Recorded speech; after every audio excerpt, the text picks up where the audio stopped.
ಓಂ gram ಗ್ರೀಂ ಗ್ರೌಂ ಸಹ ಗುರುವೇ ನಮಃ. ನಮಸ್ಕಾರ ಸ್ನೇಹಿತರೆ, welcome to VRL astro and Ayur 369 YouTube channel. ಮಕರ ರಾಶಿ ಹಾಗೂ ಧನಸ್ಸು ರಾಶಿಯವರಿಗೆ ವಕ್ರಿ ಗುರು ಯಾವ ರೀತಿಯ ಶುಭ ಹಾಗೂ ಅಶುಭ ಫಲಗಳನ್ನು ನೀಡಲಿದ್ದಾರೆ? ಗುರುಗ್ರಹ ಅಕ್ಟೋಬರ್ 9, 2024ರಿಂದ ಫೆಬ್ರವರಿ 4, 2025ರವರೆಗೆ ರೆಟ್ರೋಗ್ರೇಡ್ ಆಗಲಿದೆ. ಈ ವಕ್ರಿ ಗುರು ಈ ಎರಡು ರಾಶಿಯವರ ಜೀವನದಲ್ಲಿ ಯಾವ ರೀತಿಯ ಪ್ರಭಾವವನ್ನು ಬೀರಲಿದ್ದಾರೆ ಎಂಬಂತಹ ಇಂಟ್ರೆಸ್ಟಿಂಗ್ ವಿಚಾರಗಳನ್ನು ಈ ವಿಡಿಯೋದಲ್ಲಿ ತಿಳಿಸ್ಕೊಡ್ಲಿದ್ದೇನೆ. ಜ್ಯೋತಿಷ್ಯ ಶಾಸ್ತ್ರದಲ್ಲಿ ಗುರುಗ್ರಹವನ್ನು ಸಂತಾನಕಾರಕ, ಜ್ಞಾನಕಾರಕ ಎಂದೇ ಕರೆಯಲಾಗಿದೆ.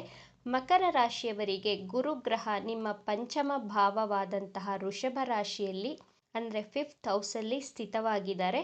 ಗುರುಗ್ರಹ ಮಕರ ರಾಶಿಯವರಿಗೆ 12ನೇ ಭಾವದ ಹಾಗೂ 3ನೇ ಭಾವದ ಅಧಿಪತಿಯಾಗಿದ್ದಾರೆ. ಗುರು ನಿಮಗೆ 12ನೇ ಮನೆ ಹಾಗೂ 3ನೇ ಭಾವ ಹಾಗೂ 5ನೇ ಭಾವ ಜೊತೆಗೆ 4ನೇ ಭಾವದ ಕಾರಕತ್ವದ ಫಲಗಳನ್ನು ಕೊಡಲಿದ್ದಾರೆ. ಗ್ರಹ ವಕ್ರಚಲನೆಯನ್ನು ಮಾಡುವಾಗ ಹಿಂದಿನ ಭಾವದ ಕಾರಕತ್ವದ ಫಲಗಳನ್ನು ಜೊತೆಯಲ್ಲೇ ಕೊಡುತ್ತಾರೆ. 12ನೇ ಮನೆಯಿಂದ ಹಾಸ್ಪಿಟಲ್, ಮನೆಯಿಂದ ದೂರದಲ್ಲಿ ವಾಸವಾಗುವುದು, ಖರ್ಚು ವೆಚ್ಚಗಳ ಸ್ಥಾನ ಎಂದೇ ಕರೆಯಲಾಗಿದೆ 12ನೇ ಭಾವವನ್ನು. ಈ 12ನೇ ಮನೆ ಮಕರ ರಾಶಿಯವರಿಗೆ ಆಕ್ಟಿವ್ ಆಗಲಿದೆ. ಅಂದರೆ ನೀವು ಹಾಸ್ಪಿಟಲ್ಗೆ ಹೋಗ್ತೀರಾ, ನಿಮಗೆ ಹುಷಾರಿಲ್ಲ ಅಂತ ಅಲ್ಲ, ನಿಮ್ಮ ಕುಟುಂಬದ ಯಾರಾದರೂ ಸದಸ್ಯರ ಅನಾರೋಗ್ಯ ಕಾರಣಗಳಿಂದ ನೀವು ಹಾಸ್ಪಿಟಲ್ಗೆ ವಿಸಿಟ್ ಮಾಡಬಹುದು. ಅವರನ್ನು ಜೊತೆಯಲ್ಲಿ ಹಾಸ್ಪಿಟಲ್ಗೆ ಕರೆದುಕೊಂಡು ಹೋಗುವಂತಹ ಸಂದರ್ಭ ಸೃಷ್ಟಿಯಾಗುತ್ತೆ. ನಿಮ್ಮ ಖರ್ಚುಗಳು ಹೆಚ್ಚಾಗಬಹುದು. 12ನೇ ಭಾವ ಅಂದರೆ ಲಾಂಗ್ ಟ್ರಾವೆಲ್ ಅಂತಲೂ ಕರೀತೇವೆ. ಮಕರ ರಾಶಿಯವರು ಬಹಳ ದಿನಗಳಿಂದ ಒಂದು ಲಾಂಗ್ ಟ್ರಿಪ್ ಹೋಗಬೇಕು, ದೇವಸ್ಥಾನಕ್ಕೆ ಹೋಗುವಂತಹ ಪ್ಲಾನ್ ಮಾಡ್ತಾನೆ ಇದ್ರ ಈ ಗುರುಗ್ರಹ ವಕ್ರಿಯಾದಂತಹ ಸಂದರ್ಭದಲ್ಲಿ ದೇವಸ್ಥಾನಕ್ಕೆ ನೀವು ಹೋಗುವಂತಹ ಯೋಗನು ತೋರಿಸ್ತಾ ಇದೆ. ಲಾಂಗ್ ಟ್ರಾವೆಲನ್ನು ಮಾಡ್ತೀರಾ. ಈ 118 ದಿನಗಳಲ್ಲಿ ಶಾರ್ಟ್ ಟ್ರಾವೆಲ್ ಯೋಗನು ತೋರಿಸ್ತಾ ಇದೆ. ಗುರು 3ನೇ ಭಾವದ ಅಧಿಪತಿಯಾಗಿರುವುದರಿಂದ 3ನೇ ಭಾವ ಅಂದರೆ ಆನ್ಲೈನ್ ಡಿಜಿಟಲ್ ಆಕ್ಟಿವಿಟಿಗಳು ಆಕ್ಟಿವ್ ಆಗಲಿದೆ. ನಿಮ್ಮ ಅಕ್ಕಪಕ್ಕದ ಮನೆಯವರ ಜೊತೆ ಸಂಬಂಧಗಳು, ಸ್ನೇಹ ಹೆಚ್ಚಾಗಬಹುದು. ನಿಮ್ಮ ಅಕ್ಕಪಕ್ಕದ ಮನೆಯವರು ನಿಮಗೆ ಸಹಾಯವನ್ನು ಮಾಡ್ತಾರೆ ಈ 118 ದಿನಗಳಲ್ಲಿ, ಅಥವಾ ನೀವೇ ನಿಮ್ಮ ಪಕ್ಕದ ಮನೆಯವರಿಗೆ ಹೆಲ್ಪನ್ನು ಮಾಡ್ತೀರಾ.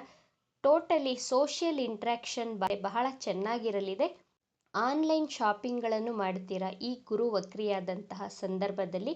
ಗುರು ನಿಮ್ಮ ಪಂಚಮ ಭಾವದಿಂದ ನಿಮ್ಮ ಲಗ್ನಕ್ಕೆ 9ನೇ ದೃಷ್ಟಿಯಿಂದ ನೋಡುತ್ತಿರುವಂತಹ ಕಾರಣ ನಿಮ್ಮ ಆರೋಗ್ಯದಲ್ಲಿ ವೃದ್ಧಿಯನ್ನು ಕಾಣ್ತೀರಾ. ಇಷ್ಟು ದಿನ ಆರೋಗ್ಯ ಸಮಸ್ಯೆಗಳನ್ನು ಎದುರಿಸುತ್ತಿರುವವರಿಗೆ ಒಳ್ಳೆ ಟ್ರೀಟ್ಮೆಂಟ್ ಸಿಗಲಿದೆ. ನೀವು ನಿಮ್ಮ ಆರೋಗ್ಯದ ಬಗ್ಗೆ ಬಹಳ ಕಾನ್ಷಿಯಸ್ ಆಗ್ತೀರಾ. ಮಾರ್ನಿಂಗ್ ವಾಕನ್ನು ಸ್ಟಾರ್ಟ್ ಮಾಡ್ತೀರಾ, ಯೋಗ ಪ್ರಾರಂಭ ಮಾಡ್ತೀರಾ, ಎಕ್ಸಸೈಸ್ ಮಾಡಲು ಪ್ರಾರಂಭವನ್ನು ಮಾಡ್ತೀರಾ ಈ ಗುರು ವಕ್ರಿಯಾದಂತಹ ಸಂದರ್ಭದಲ್ಲಿ. ಗುರು ನಿಮ್ಮ 4ನೇ ಭಾವದ ಫಲಗಳನ್ನು ಕೊಡಲಿದ್ದಾರೆ. ಹೊಸ ವಾಹನ ಖರೀದಿಯನ್ನು ಮಾಡ್ತೀರಾ. ಭೂಮಿಗೆ ಸಂಬಂಧಿಸಿದಂತಹ ವ್ಯವಹಾರದಿಂದ ಲಾಭವನ್ನು ನೋಡ್ತೀರಾ. ಮಕರ ರಾಶಿಯ ವಿದ್ಯಾರ್ಥಿಗಳ ವಿದ್ಯಾಭ್ಯಾಸದಲ್ಲಿ ಹೆಚ್ಚಿನ ಗಮನವನ್ನು ಹರಿಸ್ತೀರಾ. ಒಳ್ಳೆ ಕಾನ್ಸಂಟ್ರೇಷನನ್ನು ತೋರಿಸ್ತೀರಾ ವಿದ್ಯಾರ್ಥಿಗಳು ನಿಮ್ಮ ಎಜುಕೇಷನ್ನಲ್ಲಿ. ಟೋಟಲಿ ಮಕರ ರಾಶಿ ವಿದ್ಯಾರ್ಥಿಗಳ ಎಜುಕೇಷನ್ ಬಹಳ ಚೆನ್ನಾಗಿರಲಿದೆ ಈ 118 ದಿನಗಳ ಕಾಲ. ಪಂಚಮ ಸ್ಥಾನದ ಗುರು ನಿಮ್ಮ ಭಾಗ್ಯಸ್ಥಾನ ಅಥವಾ ಅದೃಷ್ಟ ಸ್ಥಾನವನ್ನು ವೀಕ್ಷಿಸುತ್ತಿರುವುದರಿಂದ ನಿಮ್ಮ ತಂದೆಯ ಜೊತೆ ಈ 118 ದಿನ ನಿಮ್ಮ ಹಾಗೂ ನಿಮ್ಮ ತಂದೆಯ ಮಧ್ಯೆ ಪರಸ್ಪರ ಪ್ರೀತಿ ಬಾಂಧವ್ಯಗಳು ಹೆಚ್ಚಾಗಲಿದೆ. ಧನಸ್ಸು ರಾಶಿಯವರಿಗೆ ವಕ್ರಿ ಗುರುವಿನ ಫಲಗಳನ್ನು ನೋಡೋಣ. ಧನಸ್ಸು ರಾಶಿಯ ಅಧಿಪತಿ ಗುರುಗ್ರಹ. ನಿಮ್ಮ 6ನೇ ಭಾವವಾದಂತಹ ವೃಷಭ ರಾಶಿಯಲ್ಲಿ ಗುರುಗ್ರಹ ವಕ್ರಿಯಾಗಲಿದೆ. ಗುರು ನಿಮ್ಮ ಪ್ರಥಮ ಭಾವ ಹಾಗೂ 4ನೇ ಭಾವದ ಅಧಿಪತಿಯಾಗಿದ್ದಾರೆ. ಧನಸ್ಸು ರಾಶಿಯವರು ನಿಮ್ಮ ಆರೋಗ್ಯದ ಬಗ್ಗೆ ತುಂಬ ಎಚ್ಚರಿಕೆಯನ್ನು ವಹಿಸ್ತೀರಾ. ನಿಮ್ಮ ಆರೋಗ್ಯದಲ್ಲಿ ಇಂಪ್ರೂವ್ಮೆಂಟ್ಗಳನ್ನು ಮಾಡ್ಕೊಳ್ತೀರಾ. ಇಷ್ಟು ದಿನ ನೆಗೆಟಿವ್ ಆಗಿ ಯೋಚನೆಯನ್ನು ಮಾಡ್ತಾ ಇದ್ರಾ, ತುಂಬ ಅಗ್ರೆಷನ್ ಆಗಿ ಬಿಹೇವ್ ಮಾಡ್ತಾ ಇದ್ರಾ, ಹಠವನ್ನು ಬಿಡ್ತೀರಾ. ಈ ಗುರು ವಕ್ರಿಯಾದಂತಹ ಸಂದರ್ಭದಲ್ಲಿ ನಿಮ್ಮ ಸೆಲ್ಫ್ ಡೆವಲಪ್ಮೆಂಟ್ಗಳನ್ನು ಮಾಡ್ಕೊಳ್ತೀರಾ, ಸೆಲ್ಫ್ ಸ್ಕಿಲ್ಗಳನ್ನು ಇಂಪ್ರೂವ್ಮೆಂಟ್ ಮಾಡ್ಕೊಳ್ತೀರಾ. ನಿಮ್ಮ ಆರೋಗ್ಯದಲ್ಲಿ ವೃದ್ಧಿಯನ್ನು ಕಾಣಬಹುದು. 6ನೇ ಭಾವದಲ್ಲಿ ವಕ್ರಿ ಗುರು ಸ್ಥಿತವಾಗಿರುವುದರಿಂದ ನಿಮಗೆ ಶತ್ರುಗಳು ಹೆಚ್ಚಾಗಲಿದ್ದಾರೆ. ಶತ್ರುಗಳು ಯಾವಾಗಲೂ ನಿಮ್ಮ ಬೆನ್ನ ಹಿಂದೆನೇ ಇರ್ತಾರೆ. ನಿಮ್ಮ ವರ್ಕಿಂಗ್ ಪ್ಲೇಸಲ್ಲಿ, ನಿಮ್ಮ ಆಫೀಸಲ್ಲಿ, ನಿಮ್ಮ ಮನೆಯ ಅಕ್ಕಪಕ್ಕದಲ್ಲಿ ಶತ್ರುಗಳು ಹೆಚ್ಚಾಗಿ ನಿಮಗೆ ತೊಂದರೆಗಳನ್ನು ಕೊಡಲು ಪ್ರಾರಂಭವನ್ನು ಮಾಡ್ತಾರೆ, ಪ್ರಯತ್ನನೂ ಮಾಡ್ತಾರೆ. ಧನಸ್ಸು ರಾಶಿಯವರಿಗೆ ಗುರು 4ನೇ ಭಾವದ ಅಧಿಪತಿಯಾಗಿದ್ದಾರೆ. ನಿಮ್ಮ ಮನೆಯನ್ನು ರಿನೋವೇಷನ್ ಮಾಡಿಸುವಂತಹ ಪ್ಲಾನ್ ಬರಬಹುದು. ರಿನೋವೇಷನ್ ಮಾಡಿಸೋಣ, ಏನಾದರೂ ಮನೆಗೆ ಹೊಸ ಡೆಕೋರೇಟಿವ್ ಐಟಮ್ಸ್ಗಳನ್ನು ಖರೀದಿಯನ್ನು ಮಾಡ್ತೀರಾ, ನಿಮ್ಮ ವಾಹನವನ್ನು ಎಕ್ಸ್ಚೇಂಜ್ ಮಾಡಬೇಕು ಅಂದ್ಕೊಳ್ತೀರಾ. ಈ ಗುರು ವಕ್ರಿಯಾದಂತಹ ಸಂದರ್ಭದಲ್ಲಿ ನಿಮ್ಮ ಹಳೆಯ ವಾಹನಗಳನ್ನು ಎಕ್ಸ್ಚೇಂಜ್ ಮಾಡಿ ಹೊಸ ವಾಹನ ಖರೀದಿ ಮಾಡುವಂತಹ ಯೋಗವು ಈ 118 ದಿನಗಳಲ್ಲಿ ತೋರಿಸ್ತಾ ಇದೆ. ನಿಮ್ಮ ಹಾಗೂ ನಿಮ್ಮ ತಾಯಿಯ ಮಧ್ಯೆ ಪ್ರೀತಿ ಬಾಂಧವ್ಯ ಹೆಚ್ಚಾಗಲಿದೆ. ನಿಮ್ಮ ತಾಯಿ ನಿಮ್ಮ ಬಗ್ಗೆ ಹೆಚ್ಚಾಗಿ ಆಲೋಚನೆಯನ್ನು ಮಾಡ್ತಾರೆ. ಗುರು ವಕ್ರಿಯಾದಂತಹ ಸಂದರ್ಭದಲ್ಲಿ ಗುರುವಿನ ದೃಷ್ಟಿ ನಿಮ್ಮ ದಶಮ ಭಾವದ ಮೇಲೆ ಬೀಳುವಂತಹ ಕಾರಣ ನಿಮ್ಮ ಜಾಬಲ್ಲಿ ಒಳ್ಳೆ ನೇಮ್ ಆ್ಯಂಡ್ ಫೇಮನ್ನು ಮಾಡ್ತೀರಾ. ನಿಮ್ಮ ವೃತ್ತಿಯಲ್ಲಿ ನಿಮಗೆ ಹೆಸರು ಕೀರ್ತಿ ಸಿಗಲಿದೆ. ನಿಮ್ಮ ಜಾಬಲ್ಲಿ ಪ್ರಮೋಷನ್ ಆಗಬಹುದು. ಧನಸ್ಸು ರಾಶಿಯವರು ಈ 118 ದಿನಗಳಲ್ಲಿ ಧಾರ್ಮಿಕ ಯಾತ್ರೆಗೂ ಹೋಗ್ತೀರಾ, ಲಾಂಗ್ ಟ್ರಿಪ್ಗೆ ಹೋಗಬಹುದು, ದೇವಸ್ಥಾನಗಳಿಗೆ ಭೇಟಿಯನ್ನು ಕೊಡ್ತೀರಾ.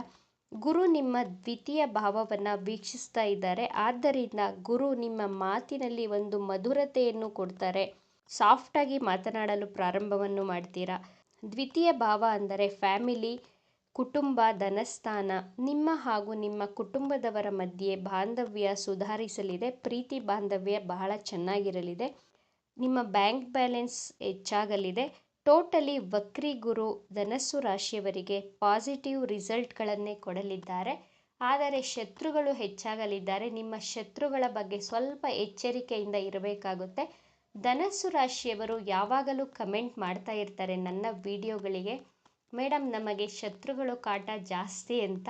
ಈ ಗುರು ವಕ್ರಿಯಾದಂತಹ ಸಂದರ್ಭದಲ್ಲಿ ಶತ್ರುಗಳು ಇನ್ನೂ ಹೆಚ್ಚಾಗಲಿದ್ದಾರೆ. ಬಹಳ ಕೇರ್ಫುಲ್ ಆಗಿರಿ ನಿಮ್ಮ ಹಿತಶತ್ರುಗಳ ಬಗ್ಗೆ. ಇವಿಷ್ಟು ವಿಚಾರಗಳು ನಿಮಗೆ ಇಷ್ಟ ಆಗಿದೆ ಅಂತ ಭಾವಿಸ್ತಾ ಇದ್ದೇನೆ. ಇಷ್ಟ ಆಗಿದ್ದರೆ ನಮ್ಮ ಚಾನಲನ್ನು ತಪ್ಪದೇ ಸಬ್ಸ್ಕ್ರೈಬ್ ಮಾಡ್ಕೊಳ್ಳಿ. ಈ ವಿಡಿಯೋಗೆ ಒಂದು ಲೈಕ್ ಕೊಡೋದನ್ನು ಮರಿಬೇಡಿ. ಈ ವಿಡಿಯೋವನ್ನು ನಿಮ್ಮ ಫ್ರೆಂಡ್ಸ್ ಆ್ಯಂಡ್ ಫ್ಯಾಮಿಲಿ ಗ್ರೂಪಲ್ಲಿ ಹೆಚ್ಚು ಶೇರ್ ಮಾಡಿ. ನಿಮ್ಮ ಅಭಿಪ್ರಾಯಗಳನ್ನು ತಪ್ಪದೇ ಕಮೆಂಟ್ ಮಾಡಿ. Thank you friends.